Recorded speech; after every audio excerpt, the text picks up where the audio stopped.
Hello, BookTube, and welcome back to another one of these Irish Stew videos where I talk about a whole bunch of things on and off the internet, whole bunch of stuff that's been going on, usually in the last 24 hours, although we haven't seen each other in quite a few days. I've had David Murphy over here, and we had a blast. Just a blast. Cracking each other up, uh, talking and watching all sorts of video clips until the wee small hours of the morning, until he hit the wall, until he hit, you people hit walls. Uh, of course, pampering Little Bean, and also hitting the road with Little Bean. Frida has added to her travels again. She's an extremely well traveled dog. Uh, we went to the Book Barn in Niantic, Connecticut, and had a wonderful time. We did a bunch of practical stuff because there's a bunch of practical stuff that I can't do. We actually made a vlog of our visit. We went to Salem, Massachusetts, of the famous witch trials, and we did so in the week leading up to Halloween. So the place was an absolute madhouse, and of the best kind, of the funnest kind. Uh, and it was a whirlwind. It was a long visit, but it felt like it went by in 2 minutes. I'm sure it didn't feel that way to David's liver or to his intestinal tract, because he had a whole bunch of wine, a whole bunch of calzones, and barely any vegetables. I think even he got himself a prophylactic bag of apples, you might say, during our first grocery run before we got back from our first day's activities. But I have the feeling that even those apples felt wrong when he was eating them here. But it went by in a flash, and it left a severe amount of moping on my part. And I thought the best thing I could do to get over that, once the worst of it was over, once I was just a pathetic, ridiculous spectacle wandering around the rooms here, just looking, oh, that's where he used to, oh, that's where we, no. He's not dead. I did my best, but he's not dead. So once I got over the worst of it, I figured the best way to get back into normal routine would be to make a bunch of BookTube videos and talk to my Ukrainian sex bots. So that's what I'm doing. And I thought one of the videos I'd make today would be one of these Irish Stew videos where we talk about first the world, and then the United States, my own country, and then BookTube, and then, or first YouTube, and then BookTube, and then me. And it's tempting here to do this as a kind of last 2 weeks Irish Stew, because we haven't had regular updates on a lot of stuff in a long time. I'll try to resist that. I'll try to keep things as lean as I can. In the world, for instance, at least in this hemisphere, there are all sorts of things I could talk about, but there's only one real subject that's going to be affecting lots and lots of people, over 1 million people. And that is Hurricane Melissa, which is, as I make this video, bearing down on the island of Jamaica. There's not going to be a glancing hit. It's going to be a Category 5 hurricane, the strongest hurricane that makes landfall in this season, probably the last hurricane of this season, and it's going to be striking Jamaica squarely. This is going to wipe out a lot. It's going to destroy the power grid. It's going to wipe out a lot of buildings, flatten a lot of towns, cause God knows how much damage with crop erosion and mudslides, coastal erosion. This is, as one commentator put it, this is going to change the island of Jamaica forever. And it's not only is it not going to make glancing contact, but it's a gigantic storm. It's a Category 5 hurricane. And those of you who maybe aren't in a hurricane alley, so you're not really familiar with the category sizes, you should look it up. There are YouTube videos describing what's the difference between a Category 2 hurricane and a Category 5 hurricane. Category 5 hurricane is almost complete destruction. So that's the world news, is that anyone who has a heart or any kind of compassion, or a second home there, is thinking about Jamaica right now, praying for Jamaica if you're a religious type person, because this is not a minor storm. So that is the world. And then if we turn to the U.S., well, there's a whole bunch happening in the U.S., a whole bunch. But a lot of it is neatly typified by an event that happened here in Boston yesterday. The Edward Kennedy Institute honored former President Joe Biden with a Lifetime Achievement Award. Biden has just undergone radiation for an aggressive cancer that is going to kill him, certainly. There's no way. He's 80 million years old. There's no way that he's going to live to see summer. So he gave I think it's his first speech since he had chemo. since he had radiation therapy. I think this is the first time that he's been up on his feet and behind a podium.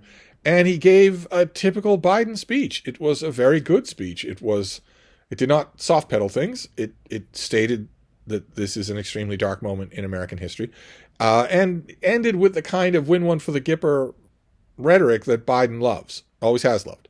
To, get back up off the mat, get back to work, all this sort of thing. But he listed at one point in his speech, you can probably find his speech online. At one point, he listed 3 key elements in the American experiment, key elements in the success of the American experiment. 1 was that the powers of the presidency are limited. 2 is that there is a responsible and engaged Congress. And 3 is that there's, I think, what he referred to as an autonomous Supreme Court. And he mentioned those things in light of a kind of self-evident recipe for what makes America America. But maybe also to imply or to state that those things don't exist anymore. The weirdness here, the thing that obviously in these Irish Stew videos I always find weird and utterly inexplicable, is why he seems to imply that they will come back. That, come on, look, these things are really, really bad. But, that just means you got to work harder to get them back to normal. Otherwise, it's going to take even longer to get them back to normal. Like, the getting back to normal is a given. Like, that is a foregone conclusion. When, in fact, it's not. Right? The third item there, an autonomous court, the Trump court is totally beholden to him. They'll do anything he says. A functioning Congress?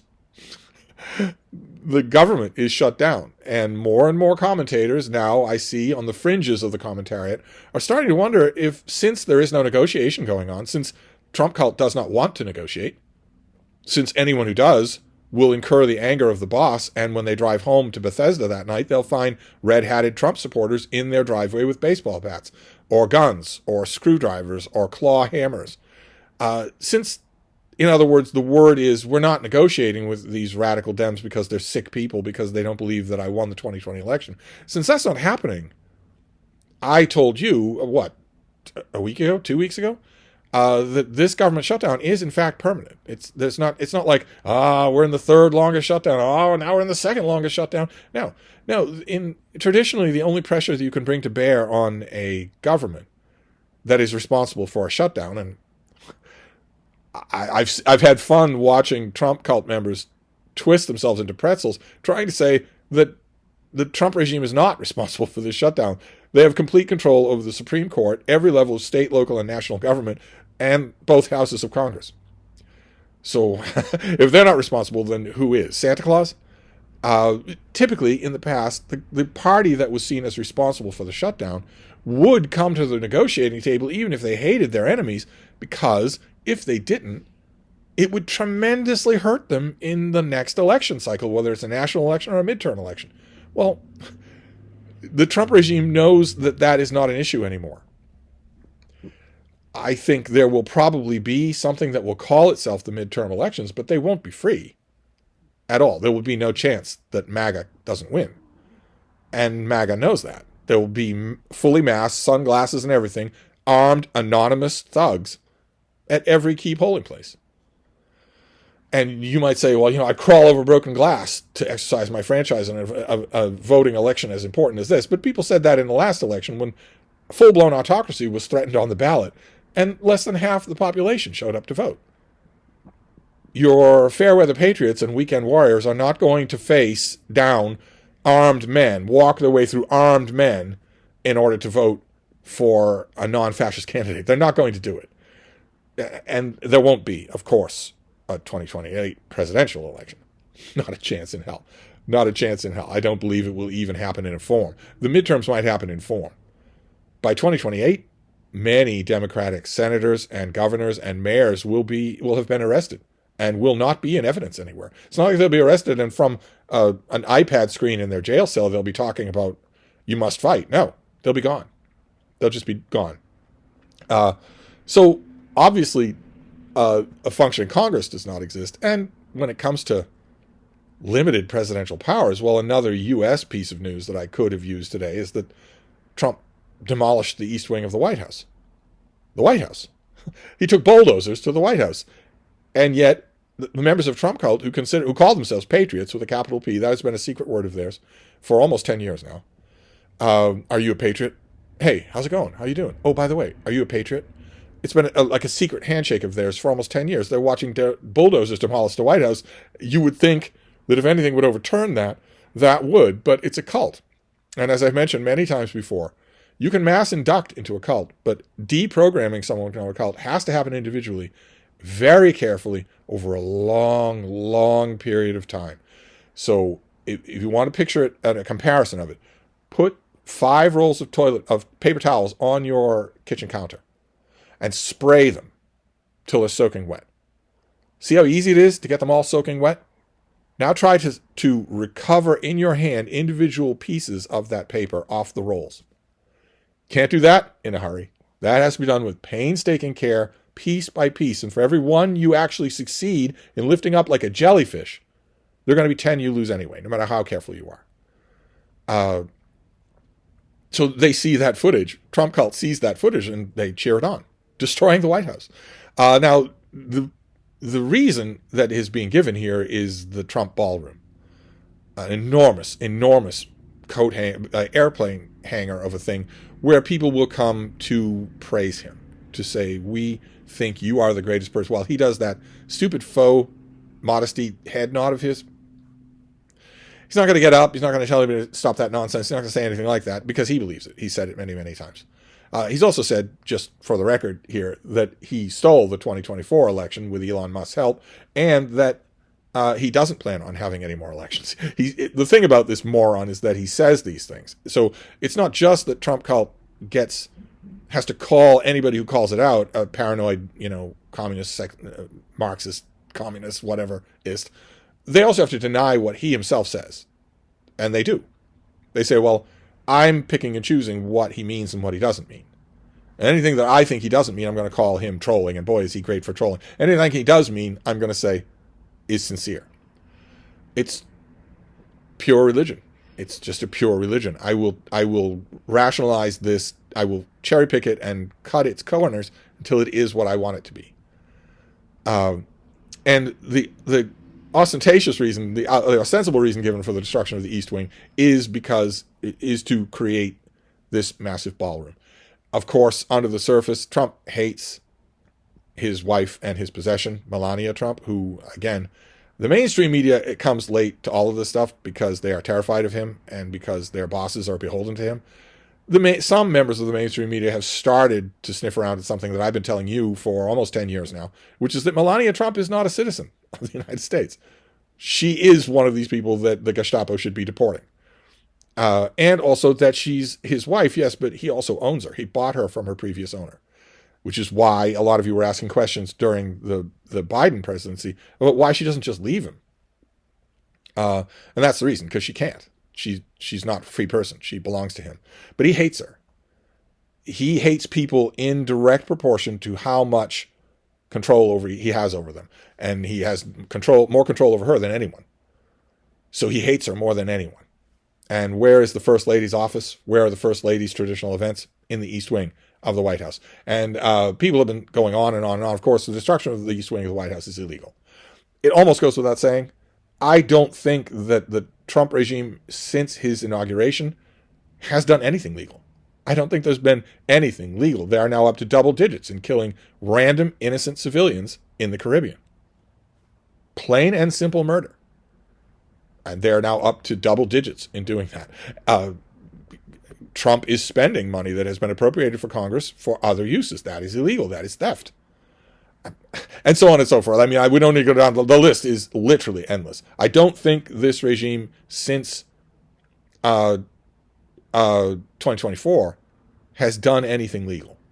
And the destruction of the East Wing of the White House is not legal. I've seen some mainstream, in Trump's pocket puppets say, well, the president has wide lateral authority. He can do pretty much anything he wants with the White House. Absolutely false. That is absolutely false.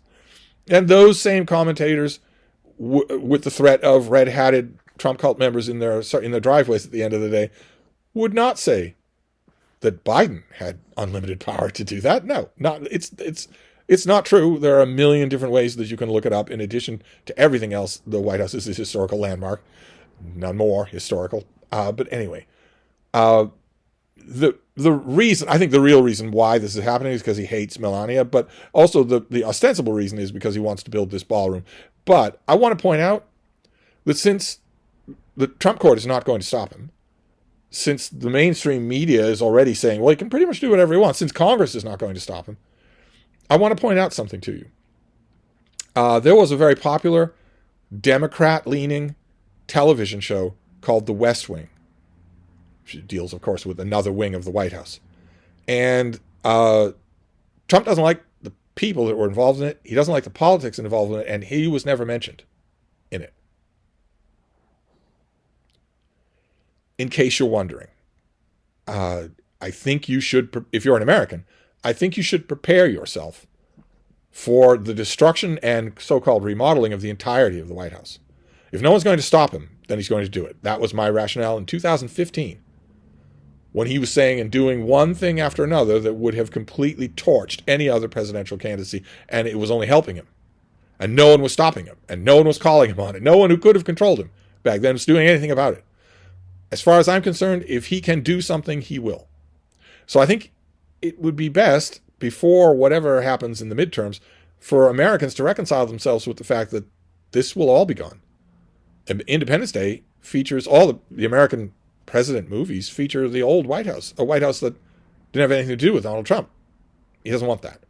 And no one's going to stop him from doing any of those things. So obviously we're not talking here about a presidency with limited powers. So in other words, Joe Biden, in his speech, I'm sure that he was reminding, he thought to be reminding his audience of all the important things about American governance, but what he was really doing was a little bit of an encomium to those things. They are gone. They went with him, and they're not coming back any more than he is. I could be talking about all of that. The main thing I'll focus on is I guess, weirdly personal, that it was kind of touching to see Biden behind a podium again. I doubt he'll give many more public speeches. So that was nice that it happened in Boston. But anyway, that's the U.S. Many other things have been happening. You can only have to wait or think a minute to put two and two together. There is no government. There's not going to be any government. And also, when the question was raised about paying troops with the government shut down, what did Trump do? He paid them privately. He paid the troops, the American military, privately. So who do they owe their last paycheck to? The military. Who are they being paid by? They're being paid by him. And also pretty much, I think the next day after he announced that an anonymous donor, that is lie, it was him. But I think the next day after he announced that he was paying the military privately, so they're privately beholden to him. Not just the Gestapo, but all of the military. I think the next day he was asked about this military buildup, the Gerald Ford aircraft carrier going to the waters off Venezuela. He was asked about his obvious military buildup against Venezuela, and shouldn't he asked for an authorization from the Congress. It's totally beholden to him and would certainly give it to him. And he didn't even want to do that. Congress would certainly not say no. But he said to this reporter that, I think we'll just go in and kill them. We won't declare anything. We'll just go in and kill them, and then they'll be like dead. Wonderful insight from a person who wants the Nobel Peace Prize. And put those two things together. That is the man who is president of the United States saying that he can go and kill anybody he wants. And also saying, I'm going to pay the army myself. There's a lot of things that we can talk about in the U.S., but let's move on. Let's move on, shall we, to happier subjects. Like, for instance, YouTube, which has one big thing that I want to talk about. Of course, it's the 27th of October, so we're right on the doorstep of November, and there are a whole bunch of little NaNoWriMos, little National Novel Writing Months that have popped up all over. I don't know from what I'm looking at that any of us gained any kind of the traction that you would expect. But then again, NaNoWriMo itself didn't gain traction at first. So I don't know which of them is going to be a winner. There's this Nano 2.0, and there are a bunch of other things. A whole bunch of people are cropping up because now that the shock of losing NaNoWriMo is over, they don't want the function of NaNoWriMo to be lost. And I don't either. I just don't know what to do about it. Janet Wortman and I have been putting our heads together to try and figure out an alternative that the cool people will want. Nano 2.0 is fine, but Janet and I are trying to come up with some sort of writing collective that will work, that a lot of us can do in November. But whether we have such a thing or not, we have so far failed to do that. I blame her because she didn't come to Boston when she promised she would, because Steve wants guests. but whether we come up with something like that or not, I still think we should concentrate on writing in November. Even if we don't have a superstructure or goals in mind, I think we should all concentrate on writing in November. So that is broader YouTube. Is that ordinarily the broader YouTube thing I would be talking about on the 27th of October is NaNoWriMo. What are you going to be writing in November? How much have you planned it? That we should all be getting to work to plan what we're going to write in November, in addition to everything else we're going to do in November. So more details on that as I dream them up and impose them on you. But then we can move on to BookTube. Now, I watched some BookTube while David was here, but not really. As I've said many times on this channel, real life takes precedence. So we were mostly just having fun. Every once in a while, we would watch a video of some kind or other. But most of our video clips were reserved for Over Wine and Calzone, and they were not BookTube. But I did watch some, and I wanted to praise some. Like, for instance, Shelly Swearingen did a video called BookTube Made Me Want to Read This Book, where she goes through in wonderful detail some booktubers praising books and making her want to read them just by their praise. And I loved it. I'll leave a link to it down below. It was a great video. All of her videos are great. Just don't tell her I said that. I like to taunt her in private. But it was a great video. But on top of that, to me, it epitomized the best parts of BookTube. Where even when you're not trying to convert someone, I mean, when I want you to read something, I lay on the elbow grease. I'm not subtle about it. But even when you're not trying to do that, it's amazing how many voices you hear.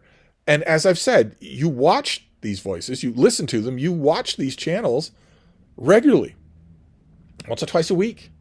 Such a breakneck upload schedule, once or twice a week sometimes.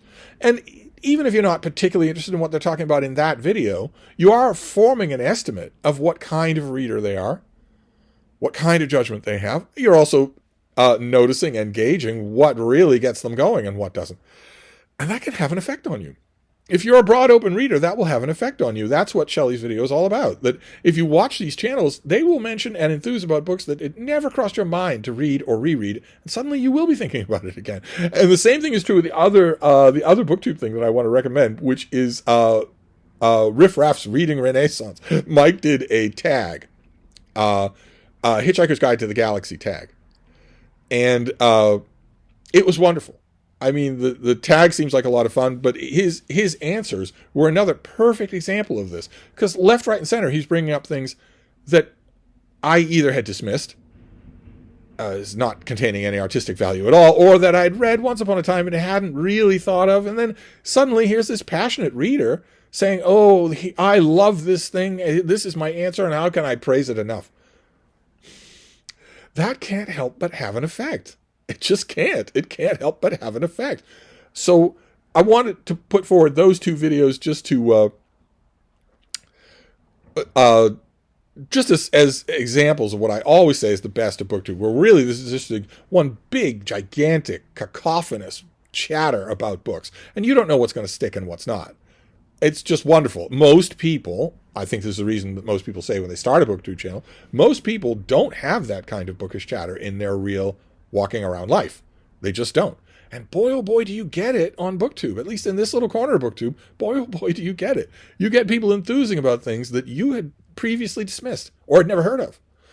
And suddenly they're on your radar, and maybe they're going to become a favorite of yours. That is so much fun. That is so much fun. And the only other BookTube thing that I want to mention before we go on to the most important subject of all, which is me, is something that I'm going to make a separate video about it today as well, and that is a BookTube event coming up in November. Now, November also has NaNoWriMo, and that has been traditionally for 10 years, 15 years, also a BookTube adjacent event. And it has Nonfiction November. This will be the first year when Olive at a Book Olive is not actually hosting Nonfiction November, but there's no chance it's not going to happen. I will be making a Nonfiction November video almost every day, I would imagine, and I will be urging you to read more nonfiction. But in addition to that, there's also a BookTube event that's, I think, 3 years old now, and that is Dr. November, created by Mark at Book Time with Elvis to celebrate espionage literature, fiction and nonfiction. And that's going on again this year. I'll leave a link to Mark's announcement video. It's going to be a lot of fun. I would warmly welcome you to join the fun. I am one of the co-hosts. We have extra co-hosts this year. The group read this year is The Quiet American by Graham Greene. But a lot of the event's co-hosts are also remembering the last group read, which was last year, The Spy Who Came In From the Cold, and realizing they've never read it. Spy Who Came In From the Cold, like The Quiet American, is very short. Like The Quiet American, it is fairly seminal as a work, so a lot of our co-hosts are wanting to read that as well together. So you've got a bunch of things to choose from, and of course you can pick your own. The spy literature genre is pretty vast. So that is BookTube. And then we'll move on to me, and well, since it's been so long, oh my God, how many little problems have I come up with while I've been here? There have been lots. I made a long list every time that David Murphy comes here for a visit. Before he comes here, I make a long list called David's List of all the things I want him to do when he's here. I used to be that I made that list bashfully. Now I just share it with him so that he knows the extent of his chores before he gets here. And yet every time he comes here, despite the presence of David's list, once he leaves, I think of a dozen things that I wanted him to do or advise me on, and he's not here anymore. And we can message each other all day long, we can email each other all day long, but still, it's not the same. So there are a whole bunch of little crises, of Steve crises, but the one that I want to talk about, aside from food delivery apps and the windows in the bathroom and whatever, and also the book rearranging. David did a ton of book rearranging while he was here because the place was a mess. It's a lot less of a mess now. It was a little too big of a task for just the little time that we devoted to it. Otherwise, if he had devoted 3 times as much time to it, he could have made this place as neat as his own little place, which is famous from his tour and cleanup videos. He could have. I believe he could have. The parts that he touched look David Murphy-esque. But apart from all of that, there was an ongoing thing that came up all week long, and that deals with my phone.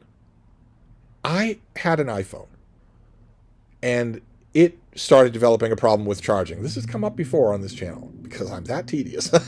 It developed a problem with charging. I needed to lay a weight on it to press the charger cord in. I had to have it just the right angle. If it moved even the slightest, it would stop charging, and I would think that it was charging for 10 hours. I'd come back to it, and it was still at 0. I finally decided, that's just too much of a headache. It's just too much of a headache. I've had this thing a long time. When it's fully charged, it works just fine, but this is too much of a headache. So I have to get another iPhone, and geez, that's going to be an expense. That's going to be $500 for a used iPhone, 15 or 16. And geez, that's, it's not nothing. And then I told myself, well, you only make 2 or 3 phone calls a month. Just enough to justify your very cheap phone plan. The main thing you use the phone for is whipping it out of your pocket and taking pictures of books at the Brattle. And this phone, since you don't use it that often, surely you can put up with the headaches of charging it. But then I thought, no, you need another phone. And then I thought, well, but you don't need an iPhone. You can get an Android phone that'll do that for a third of the price, and that will be USB-C, so you won't need this old charging cord anymore. And sure enough, I went online. I found a Samsung phone for $130. It was basically brand new. I ordered it. It came. I switched the SIM cards. I didn't do it. My silly houseboy switched the SIM cards, but still, the SIM cards were switched in, so I had it was still my phone and everything. But right away, it started to act up. It took a charge just fine, but it started to resist me in weird ways. It started to exercise a free will of its own. It took and operated on many commands, including complex commands that I had never given it. So that I would turn it on, and it would be in the middle of a private conversation almost. Now, I showed it. I thought it was me, completely me. So I showed it to Christopher Russell when he was here. And he's, of course, a digital native. And he said, I don't know why it's ignoring some of these settings. So the upshot is that little Android phone I probably got a lemon. And I castigated myself. Well, you got a lemon because you are an Apple customer. Whether you like it or not, you are. I just am. I just am. I know it's conditioning, but I just am. And you should have got an Apple phone, no matter how expensive it was, and you have only yourself to blame for this Android piece of crap being a piece of crap. So all that time for weeks, I thought, okay, well, you got to bite the bullet. You got to buy a used iPhone because you're sick of fighting with this thing. But then when David was here, I realized, well, okay, but when he was nearing from the airport, I was getting those texts on that phone. It was behaving well enough for that. When I wanted to take pictures at thrift stores that we went to, or at big box stores, or even at the Prattle, maybe it was off a setting or two at first, but I could get it back to them and then take the pictures. In other words, that $130 cell phone worked just fine. Under use while we were here, everyday use. So now I'm thinking, do I need an iPhone? I mean, for a piece of tech that I use so seldom, do I need to replace it? It works relatively okay. I don't know. I still don't know. This me dilemma is ongoing. David's suggestion while he was here was just wait. It's not obviously actively bothering you, so just wait. It's not like the old cell phone, which was actively bothering me because it needed a charge almost every other day, and every charge was the Battle of Waterloo. So it's not that at all. So he said, since it isn't actively bothering, just wait until someday when you have a little unexpected windfall of money. It does sometimes happen. And then maybe splurge on an iPhone, but it doesn't have to be a priority. And I think that's what I'm going to do. So that is the dilemma that we'll end with here. I wanted to end on a high note of intense interest. But I'll be back. We have a lot of other stuff to talk about, so I'll be back. Thank you, BookTube.